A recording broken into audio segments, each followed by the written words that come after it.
안녕하세요, 나무입니다. 제가 이번에 에반스 프로버라는 워크북을 냈는데요. 여기 원작은 V 넥라인으로 되어 있고 여기 넥라인에서 시작하는 탑다운 디자인이에요. 근데 제가 라운드로 바꿔서 다시 한번 떠보려고 하거든요.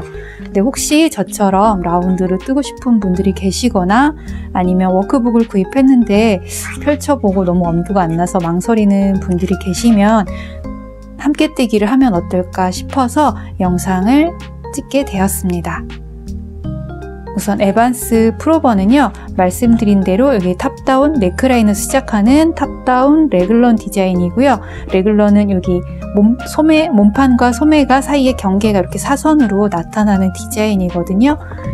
그래서 여기 시작하는 부분과 여기 V넥 늘림, 그 다음에 레글런 늘림을 처음에 다 같이 해야 돼서 정신을 잘 차려야 뜰 수가 있는데, 근데 그 부분만 넘어가면 무늬가 자리를 잡히기 시작하면 크게 어렵지 않게 뜰 수 있어요. 그래서 이 워크북을 갖고 있다는 전제로 설명을 드릴 거고요. 워크북 구입하실 수 있는 곳은 제가 더보기란에 링크를 걸어 놓도록 할게요. 그러면 가장 먼저 어떤 실로 뜰 건지 정하셔야 되잖아요. 제가 뜬 실은 여기 투스카니 트위드, 요 실인데요. 요 투스카니 트위드라는 실인데요. 50g에 170m이고, 울 55%, 비스코스 30%, 그 다음에 알파카가 15%예요. 그래서 보시면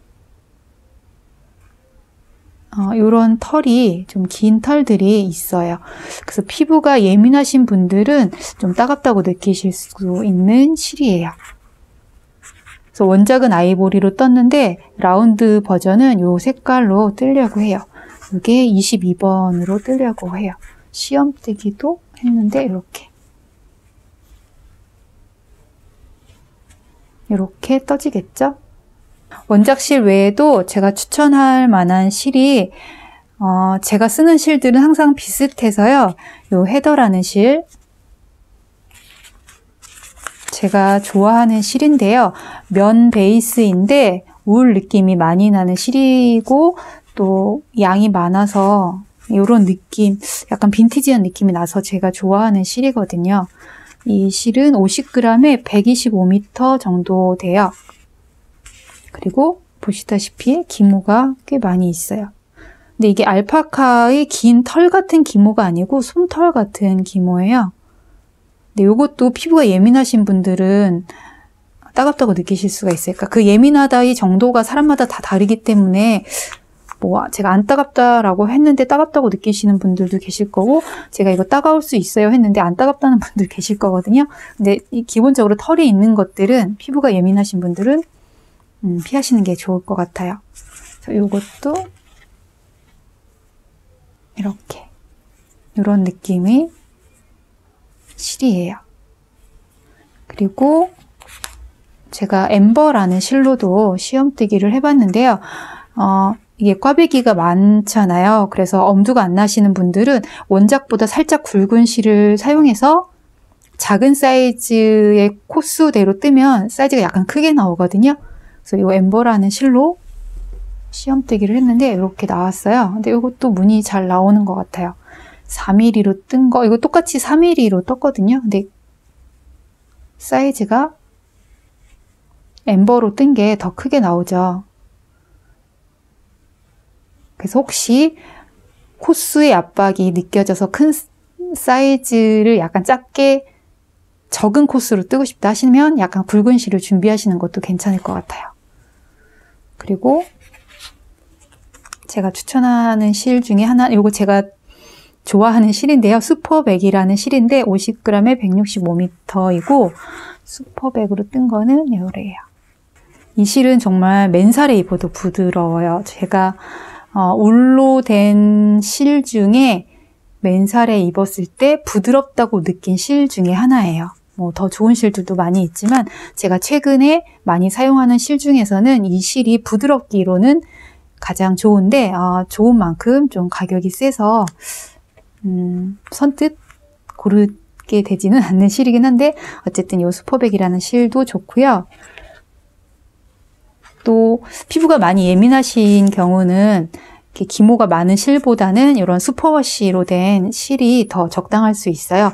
지아라는 실인데요. 지아는 정말 매끈하거든요. 매끈하고 통통한 느낌의 실인데 지아로 뜬 시험뜨기가 지금은 없지만 네, 이런 실들은 슈퍼워시는 여기 보통 성분에 메리노 울, 엑스트라 파인 메리노 울이라고 되어 있거나 슈퍼워시라고 되어 있으면 기모감이 일반적인 울실에 비해서는 좀 적은 편이에요. 그래서 피부가 많이 예민하시다고 하면 이런 슈퍼워시로 된 실을 고르시는 게 좋은데 이 지아라는 실은 같은 굵기의 실보다 약간 무거운 편이에요. 그래서 그게 가장 큰 단점이긴 한데 입었을 때 느낌은 정말 좋아요. 이 실도 있고 이거는 제가 사심뜨개를 하려고 누가바님네 샵에서 구입을 해온 실인데요. 이 실이 50g에 185m인데 제가 뜨려는 실 이게 50g에 170m잖아요. 굵기가 거의 길이가 훨씬 긴데 굵기가 비슷한 것 같아요. 이 실로 뜬 게 같은 무늬는 아니지만 꽈배기 무늬를 떴을 때 이렇게 나와요. 그래서 이 실도 뜨면 폭닥한 느낌이 나서 괜찮을 것 같아요. 그리고 아까 제가 적은 그 꽈배기 무늬가 좀 엄두가 안 나시면 약간 굵은 실을 쓰는 것도 좋다고 했잖아요. 여기 DK 굵기의 손염색 실인데요. 이것도 제가 뜬 실보다는 약간 굵어서 작은 사이즈로 떠도 사이즈가 크게 나올 거거든요. 그래서 이런 실들도 괜찮을 것 같아요. 실을 고르셨으면 이제 시험뜨기를 하셔야 되는데요. 시험뜨기 안 하고 바로 뜨는 분들이 생각보다 많더라고요. 시험뜨기를 안 하게 되면 여러 가지 시행착오를 겪을 수 있게 돼요. 그래서 시험뜨기를 먼저 해서 그 시행착오를 줄이고 본 작업에 들어가야 완성 속도도 빠르고 만족도도 높거든요. 귀찮고 실이 아깝다는 생각이 들어도 좋은 결과를 위해서는 꼭 거쳐야 할 과정이 시험뜨기예요. 시험뜨기를 단지 그 게이지 확인을 하기 위해서만 하는 거라고 생각하시면 부족하고요. 여러 가지 기능이 있어요. 시험뜨기의 기능. 첫 번째는 게이지 확인을 위한 거고, 그래서 게이지를 확인해서 도안의 게이지와 비교해서 내가 어떤 사이즈로 떠야 할 건지 결정할 수 있고요.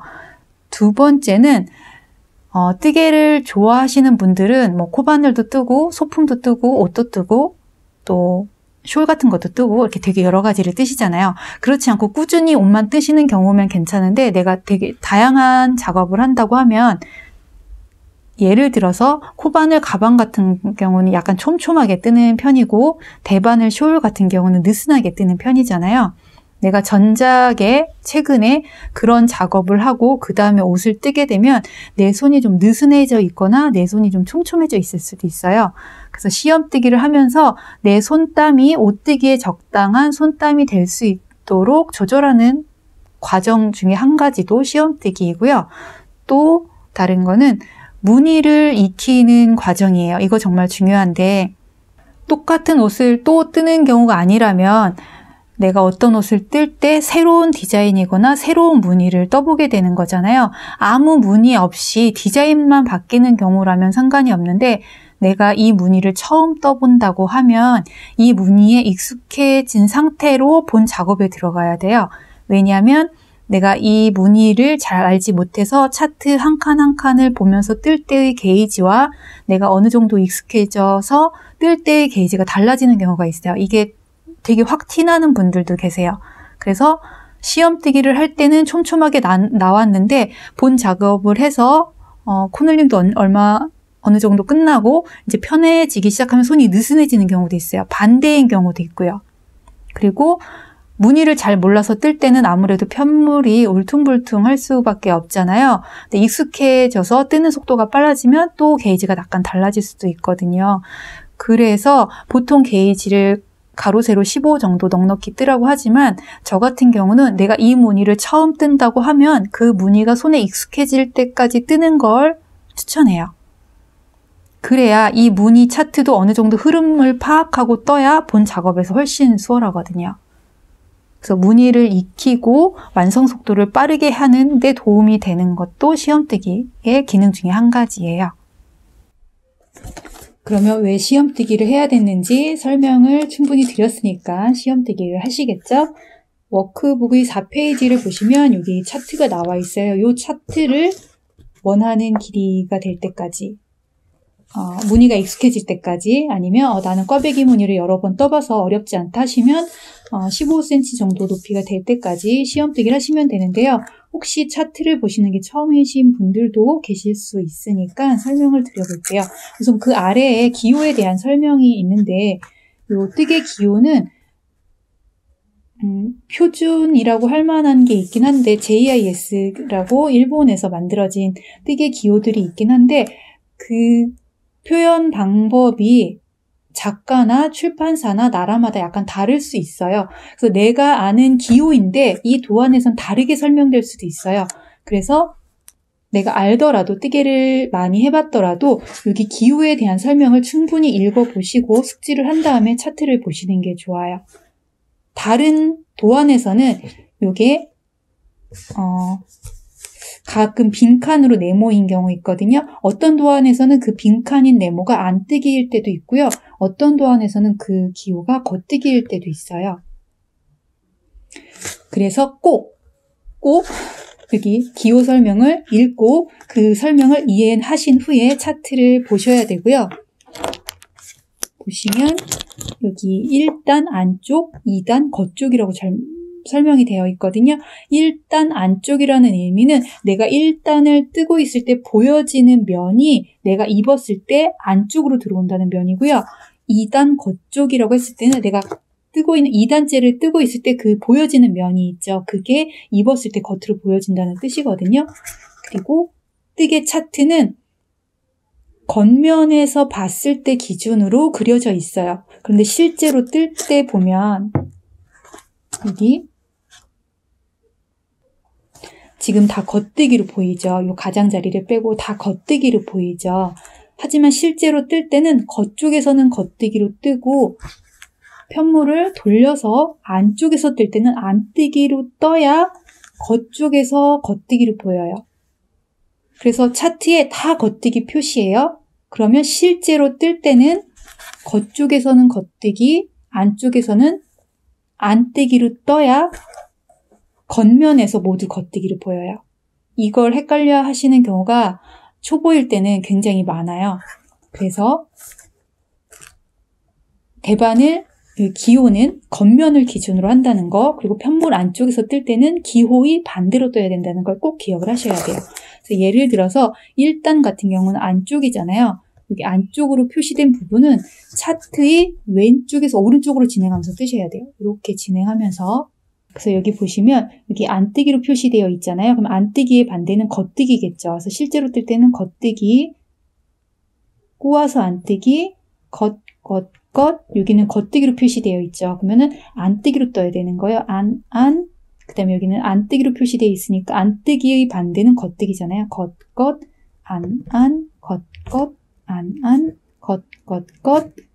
꼬아서 안뜨기, 겉, 겉, 이런 식으로 뜨셔야 돼요. 여기 끝까지 다 와서 겉뜨기로 끝나겠죠.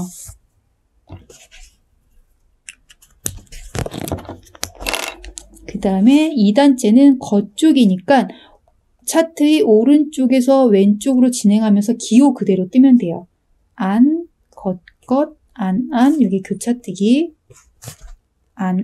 겉, 교차뜨기, 꼬아서 겉뜨기, 이런 식으로 뜨셔야 돼요. 그러면 여기 내가 뜬 거랑 이거랑 다르지 않나요? 하시겠는데, 보여질 때는 내가 편물 안쪽에서 겉뜨기로 뜬 거는 편물 겉쪽에서 안뜨기로 보이게 돼 있어요. 그래서 이런 방법으로 짝수단은 기호 그대로 뜨고, 홀수단은 기호의 반대로 왼쪽에서 오른쪽으로 진행하면서, 기호 이 방향도 중요해요. 그러면 요런 단은 요렇게 진행하면서 기호 그대로 떠야 되겠죠. 요런 단, 기호 그대로. 그 다음에 홀수단은 왼쪽에서 오른쪽으로 진행하면서 기호이 반대로 떠야 되겠죠? 이렇게. 그래서 여기 차트 설명에 보시면 겉쪽에서는 꼬아서 겉뜨기로 뜨고 안쪽에서는 꼬아서 안뜨기라고 설명이 되어 있어요. 그리고 여기 겉뜨기 기호에 대해서도 겉쪽에서는 겉뜨기로 뜨고 안쪽에서는 안뜨기라고 되어 있거든요. 아까 여기 겉뜨기로 표시된 걸 안뜨기로 떴잖아요. 이 차트에 대한 그 기호에 대한 설명을 보시면 숙지하고 차트를 보시면 돼요. 그리고 지금 설명드린 거는 편으로 뜰 때의 설명이에요. 이렇게 원통이 아니고 편물을 뜨다가 뜨고 뒤집어서 또 뜨고 뒤집어서 뜨고 할 때의 설명이고요. 탑다운 같은 경우는 넥라인, V 넥라인이 끝나고 합쳐지게 되면 원통으로 뜨게 되어 있거든요. 원통으로 뜰 때는 내가 항상 겉면을 보고 뜨잖아요. 그래서 모든 차트를 오른쪽에서 왼쪽으로 진행하면서 기호 그대로 뜨시면 돼요. 그래서 편물이 편일 때랑 원통일 때랑 차트 보는 법이 약간 달라져요. 근데 이게 달라지는 게 아니라 내가 편물이 어느 쪽을 보고 뜨고 있느냐를 따라가면 되는 거기 때문에 이게 아예 다른 방법으로 뜨는 건 아니거든요. 그래서 뜰 때 내가 편물이 겉쪽을 보고 뜨고 있느냐, 편물이 안쪽을 보고 뜨고 있느냐에 따라서 차트를 보시면 돼요. 그런데 다행인 거는 대부분 이렇게 꽈배기가 있는 무늬 같은 경우는 꽈배기 무늬는 편물 겉쪽에만 있는 경우가 많아요. 그래서 편물 겉쪽에서 짝수단에서 뜰 때만 이 꽈배기 무늬를 뜨고 그 다음에 다음 단 편물 안쪽에서 뜰 때는 대부분 겉뜨기 아니면 안뜨기로 뜨면 돼요. 그리고 바늘에 걸려있는 모양이 안뜨기면 안뜨기, 바늘에 걸려있는 모양이 겉뜨기면 겉뜨기로만 뜨면 되거든요. 그래서 편물 겉쪽에서 신경 써서 뜨시고 편물 안쪽에서는 겉뜨기나 안뜨기로 뜨시면 돼요. 이렇게 해서 여기 4페이지에 있는 이 차트를 15cm 정도 뜨시거나 아니면 내가 이 무늬가 익숙해질 때까지 떠서 무늬 연습을 충분히 한 후에 시험뜨기가 완성이 되면 그걸 세탁을 해서 시험뜨기를 다 하고 이걸 세탁을 해서 건조를 하게 되잖아요. 저는 이걸 블로킹을 하거나 스팀하지 않고 거의 그냥 손으로 이렇게 빨아서 수건에 물러서 물기를 제거한 후에 펼쳐서 건조를 시키는데요. 가끔 이렇게 핀으로 고정해서 스팀을 하거나 건조시키는 경우도 많이 있죠. 많이 있는데 이때 너무 얘를 이렇게 반듯하게 만든다고 얘를 너무 당기시면 안 돼요. 무리하게 당기시면 안 되고 이 편물의 그 길이 그대로 이렇게 고정하는 거지 얘를 무리하게 당겨서 반듯하게 하실 필요는 없어요. 그러면 얘의 실제 게이지와 다르게 나올 수도 있거든요. 그래서 최대한 자연스럽게 이런 지저분한 부분들만 반듯하게 정리를 해준 후에 그대로 건조시켜서 게이지를 재시는 게 좋고요. 또 실에 따라서 막 건조가 된 직후의 게이지와 한참 됐을 때 이게 조금 더 줄어드는 경우도 있고 약간 느슨해지는 경우도 있거든요. 그래서 저는 시험뜨기를 하고 못해도 하루 정도는 그냥 둔 상태, 건조가 끝난 후에 하루 정도는 지난 후에 게이지를 확인하는 게 좋은 것 같아요. 이건 어디까지나 저희 개인적인 의견이고요. 어쨌거나 이렇게 실을 고르시고 시험뜨기를 하시고 세탁 건조까지 끝난 후가 되면 이제 내 게이지를 도안이 어떤 사이즈에 맞춰야 할 것인지를 이야기해 보도록 하겠습니다. 그러면 다음 영상에서 만나요.